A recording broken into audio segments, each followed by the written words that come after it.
Another episode. I am sorry that I've been like missing in action for a couple of weeks. It's because I've been in the process of getting out to New Zealand and like settling in. Why am I in New Zealand is the question that I keep getting asked. Like literally anytime I meet anybody, they're like, why are you here? What on earth is here for you? Good question. Nothing. So 3 years ago, I got my heart broken in a queer relationship, which is the worst. Like women are deranged and evil, and we broke up and my heart was quite literally smashed into smithereens. And I was like, you know what, the only logical reaction to this feeling is for me to flee the country. So I decided I was going to move to New Zealand and like start a new life. Like I had plans to change my name and like I was going to wipe my phone of all my contacts, like start a new life. Like I literally didn't even ever want to hear my name again. And I'm really, really grateful that now, like, I love my name. You couldn't pay me to change it, and I love my life and I love everybody in it. And it's just it's had me thinking like, wow, I was in such a bad place and now I'm in an amazing place, and my life is, I feel like this is a religious word, but it's like fruitful. But I just love everything about where I am and what I'm doing. And it's crazy because I thought I would be in this city like a couple years ago. I thought when I got to this city that it was going to be like a fresh start and I would still be so like traumatized and heartbroken, but I was going to get over it because I was here and I was away, you know, like they couldn't hurt me anymore. And like now I'm here, obviously a little bit later than I planned to be, because it kept getting postponed because like there was just a bunch of things that happened in my life that meant I couldn't come here yet. And now I'm finally here and I'm like, if me 3 years ago could have known how my situation would have actually looked when I got here, like I don't even know what she would have done. She would have probably literally shit her pants like on the spot. Like the fact that I never wanted to hear my own name again makes me so sad. Like my ex actually did a number on me, but you know what, forgiveness is key. I'm really harvest no anger. No, there's a little bit of anger, not anger, but like distaste, I would say. Like she's not very classy. But it's not the point, and it's not important. My point is I have been thinking a lot about breakups whilst I've been here, because I know it's just on my mind. So I was thinking, what got me through this breakup? And I was literally walking back from coffee. Oh, so I'm here with my friend. And we were walking back from coffee this morning, and we were saying like, it's a shame that we are our best selves when we're traumatized. And I was like, that is so true, and it's so disappointing. When I got broken up with,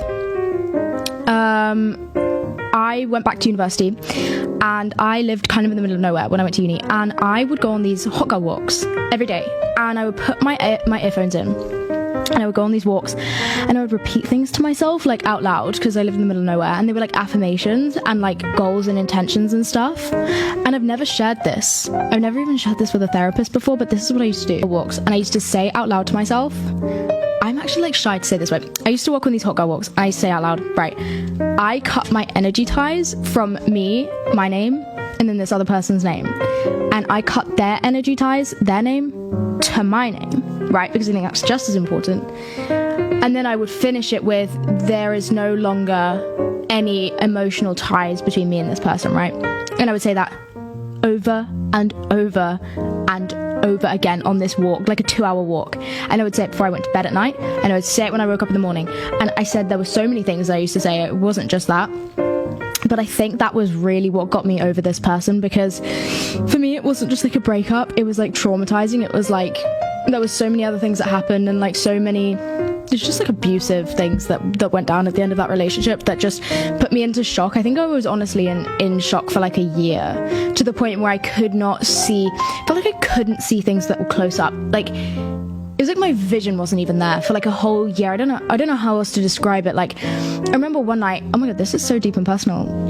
Oh well. One night I sat in my room by myself, and I literally have videos on this of my Snapchat, because I was like sobbing, crying. And I remember trying to explain to my friend, I was like, I feel like something happened, and I feel like there was a glitch in the matrix, and I have been put in the wrong timeline, because I was like, there is no way that these people have done this to me. I was like, I thought I knew these people, I thought they were my friends, I thought this girl loved me, like, but it wasn't really, it was more just like none of their actions were things that I knew people were capable of doing. Like I was quite innocent and naive, I suppose, but I was like, I didn't know people could be so cruel, and I didn't know things like that happened in real life. And I remember sitting there and thinking, these were people that I thought I felt so like secure around, and they have done things that I just did not think that they would be capable of, and I feel like I am in the wrong world. And I was like, I feel like there's another universe out there where my friends still exist and these people are still who I thought that they were, and I feel like, I was like, they might miss me. Like, that's so sad, but I was like, I think they miss me. Like, I feel like my body's disappeared from that realm. I was like, I literally feel lost. I feel like I am not in the same universe because the rules do not apply. This is not the world that I understood that I lived in. No one is behaving the way that I thought they would behave. I was like, nothing makes sense. These people have so deeply violated my trust and my understanding of the way that humans even behave. I can't understand what's happening in my life, and I cannot come to terms with it. That's the kind of trauma, that's the kind of position I was in right at the time. So that's why I was like, I can never be around. I was just like, I can't be in this area anymore. I can't be in this, like, I was in my hometown. I was like, I need to fucking leave. This is fucking terrible. And there was just so much shit, and I was like, it was the worst time of my life. It was a very difficult season. And then I entered after the shock kind of subsided, I went into like the most intense healing phase of my literal fucking life. Oh my god, I was definitely difficult to deal with at this time. But you know what's interesting is first of all, people don't like to see you heal. Something that I learned during this time. I think it's because when you're healing yourself, I think you kind of become a mirror for like a lot of people, and most people do not want to look in a mirror.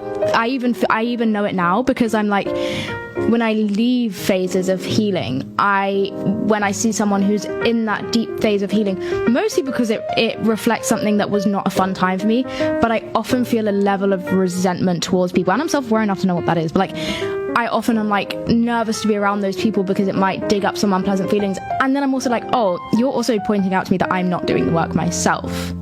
But like I said in another podcast, I think sometimes it's good to not be doing the work. I mean, don't let it go on for too long, but like, what I do, and I've noticed this recently, is there's like cycles, right? I'll be gravitated towards an unhealthy thing, whether it's a relationship, a person, or just anything in my life, procrastination, or like making bad career moves, like anything, whatever. Say I'm doing something that's not good for me, or it's unhealthy, whatever. Then I enter like a healing phase. I'm like, right, I'm done with this bad thing now, but like, it didn't do me well, so now I need to heal from it. Also, I just spat. I was like, right, well, now I need to heal from the way that I've just like done myself dirty for however long. And then I go into this healing phase, and then I just do that for a while, and then I burn out emotionally, and then I stop healing altogether because I'm like, I'm emotionally burnt out, and the only way to get out of that burnout is to indulge in an unhealthy thing again.